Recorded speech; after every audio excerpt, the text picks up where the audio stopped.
आचार्य चाणक्य के मुताबिक सफलता का अवसर पहचाने बिना कार्य प्रारंभ करने वाला व्यक्ति लक्ष्मी रहित हो जाता है, अर्थात लक्ष्मी उसे छोड़ जाती है।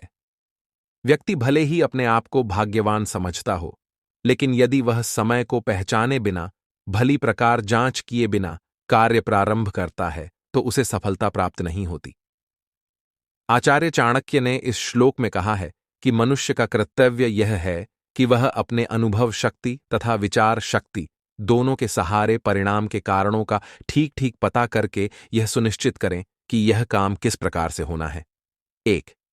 जिस प्रकार सभी पर्वतों पर मणि नहीं मिलती, सभी हाथियों के मस्तक में मोती उत्पन्न नहीं होता, सभी वनों में चंदन का वृक्ष नहीं होता, उसी प्रकार सज्जन पुरुष सभी जगहों पर नहीं मिलते हैं। 2. झूठ बोलना, उतावलापन दिखाना, दुस्साहस करना, छल कपट करना, मूर्खतापूर्ण कार्य करना, लोभ करना, अपवित्रता और निर्दयता, ये सभी स्त्रियों के स्वाभाविक दोष हैं। चाणक्य उपर्युक्त दोषों को स्त्रियों का स्वाभाविक गुण मानते हैं। हालांकि वर्तमान दौर की शिक्षित स्त्रियों में इन दोषों का होना सही नहीं कहा जा सकता है। 3. भोजन के लिए अच्छे पदार्थों का उपलब्ध होना, उन्हें पचाने की शक्ति का होना, सुंदर स्त्री के साथ संसर्ग के लिए काम शक्ति का होना, प्रचुर धन के साथ साथ धन देने की इच्छा होना, ये सभी सुख मनुष्य को बहुत कठिनता से प्राप्त होते हैं। 4.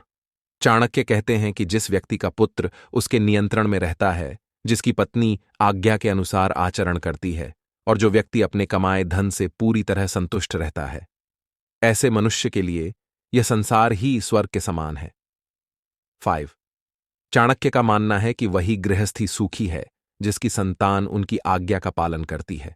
पिता का भी कर्तव्य है कि वह पुत्रों का पालन पोषण अच्छी तरह से करे। इसी प्रकार ऐसे व्यक्ति को मित्र नहीं कहा जा सकता है जिस पर विश्वास नहीं किया जा सके, और ऐसी पत्नी व्यर्थ है जिससे किसी प्रकार का सुख प्राप्त न हो। 6. जो मित्र आपके सामने चिकनी चुपड़ी बातें करता हो और पीठ पीछे आपके कार्य को बिगाड़ देता हो, उसे त्याग देने में ही भलाई है। चाणक्य कहते हैं कि वह उस बर्तन के समान है जिसके ऊपर के हिस्से में दूध लगा है परंतु अंदर विष भरा हुआ होता है। 7. चाणक्य कहते हैं कि जो व्यक्ति अच्छा मित्र नहीं है उस पर तो विश्वास नहीं करना चाहिए, परंतु इसके साथ ही अच्छे मित्र के संबंध में भी पूरा विश्वास नहीं करना चाहिए, क्योंकि यदि वह नाराज हो गया तो आपके सारे भेद खोल सकता है। अतः सावधानी अत्यंत आवश्यक है। 8.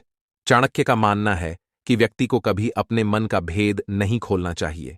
उसे जो भी कार्य करना है उसे अपने मन में रखे और पूरी तन्मयता के साथ समय आने पर उसे पूरा करना चाहिए। 9. चाणक्य का कहना है कि मूर्खता के समान यौवन भी दुखदायी होता है, क्योंकि जवानी में व्यक्ति काम वासना के आवेग में कोई भी मूर्खतापूर्ण कार्य कर सकता है, परंतु इनसे भी अधिक कष्टदायक है दूसरों पर आश्रित रहना। 10.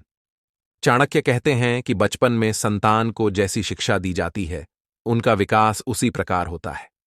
इसीलिए माता पिता का कर्तव्य है कि वे उन्हें ऐसे मार्ग पर चलाएं जिससे उनमें उत्तम चरित्र का विकास हो, क्योंकि गुणी व्यक्तियों से ही कुल की शोभा बढ़ती है।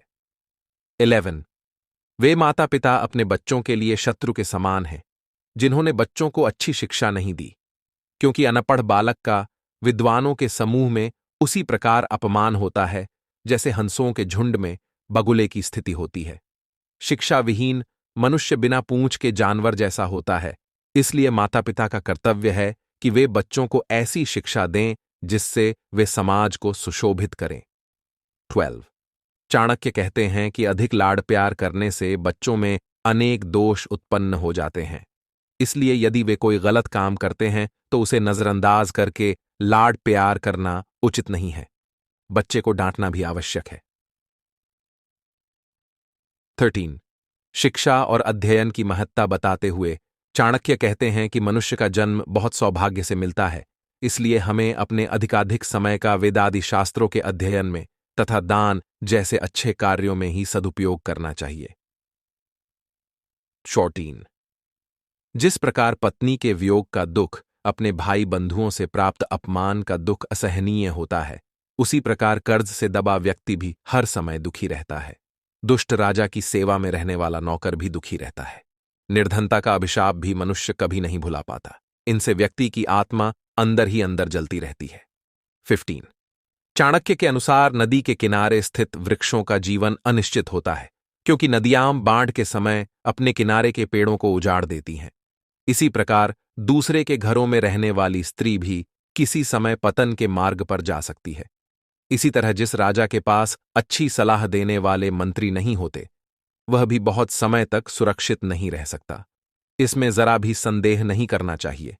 16 चाणक्य कहते हैं कि जिस तरह वेश्या धन के समाप्त होने पर पुरुष से मुंह मोड़ लेती है, उसी तरह जब राजा शक्तिहीन हो जाता है तो प्रजा उसका साथ छोड़ देती है।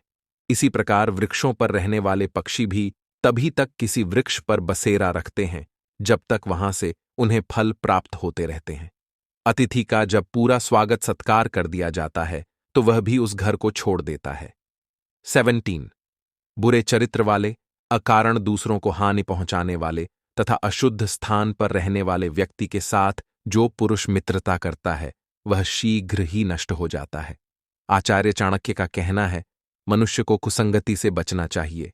वे कहते हैं कि मनुष्य की भलाई इसी में है कि वह जितनी जल्दी हो सके दुष्ट व्यक्ति का साथ छोड़ दे। 18 चाणक्य कहते हैं कि मित्रता बराबरी वाले व्यक्तियों में ही करना ठीक रहता है। सरकारी नौकरी सर्वोत्तम होती है और अच्छे व्यापार के लिए व्यवहार कुशल होना आवश्यक है। इसी तरह सुंदर व सुशील स्त्री घर में ही शोभा देती है। 19 हम अपना हर कदम फूक फूक कर रखे, हम छाना हुआ जल पिए, हम वही बात बोले जो शास्त्र सम्मत है, हम वही काम करें जिसके बारे हम सावधानीपूर्वक सोच चुके हैं। 20 शादी के समय भी कहा जाता है कि 7 फेरों के बाद पत्नी पति से कोई बात नहीं छिपाएगी, लेकिन असल जिंदगी की हकीकत कुछ और है। आपको यकीन नहीं होगा पर यह सच है। कुछ बातें ऐसी होती हैं जो पत्नी अपने पति को कभी नहीं बताती है। 21 आचार्य चाणक्य धन और मां लक्ष्मी को लेकर भी कई बातें कहते हैं। उनका मानना था कि मां लक्ष्मी चंचल प्रवृत्ति की हैं, ऐसे में उनको एक जगह पर रोककर रखना मुश्किल होता है। हालांकि कुछ जगह ऐसी होती हैं जो मां को काफी पसंद होती हैं और इन जगहों को वह आसानी से नहीं छोड़ती हैं। किसी भी व्यक्ति को आवश्यकता से अधिक सीधा नहीं होना चाहिए। वन में जाकर देखो, सीधे तने वाले पेड़ ही काटे जाते हैं, टेढ़े को कोई नहीं छूता। अगर कोई सांप जहरीला नहीं है तब भी उसे फुफकारना नहीं छोड़ना चाहिए। उसी तरह से कमजोर व्यक्ति को भी हर वक्त अपनी कमजोरी का प्रदर्शन नहीं करना चाहिए। कभी भी अपने रहस्यों को सिवाय अपने गुरु के किसी के साथ साझा मत करो, यह प्रवृत्ति तुम्हें बर्बाद कर देगी। हर मित्रता के पीछे कुछ स्वार्थ जरूर छिपा होता है। दुनिया में ऐसी कोई दोस्ती नहीं जिसके पीछे लोगों के अपने हित न छिपे हों। यह कटु सत्य है, लेकिन यही सत्य है। अपने बच्चे को पहले 5 साल दुलार के साथ पालना चाहिए, अगले 5 साल उसे डांट फटकार के साथ निगरानी में रखना चाहिए। लेकिन जब बच्चा 16 साल का हो जाए तो उसके साथ दोस्त की तरह व्यवहार करना चाहिए। संकट काल के लिए धन बचाएं, परिवार पर संकट आए तो धन कुर्बान कर दें, लेकिन स्वयं की रक्षा हमें अपने परिवार और धन को भी दांव पर लगाकर करनी चाहिए।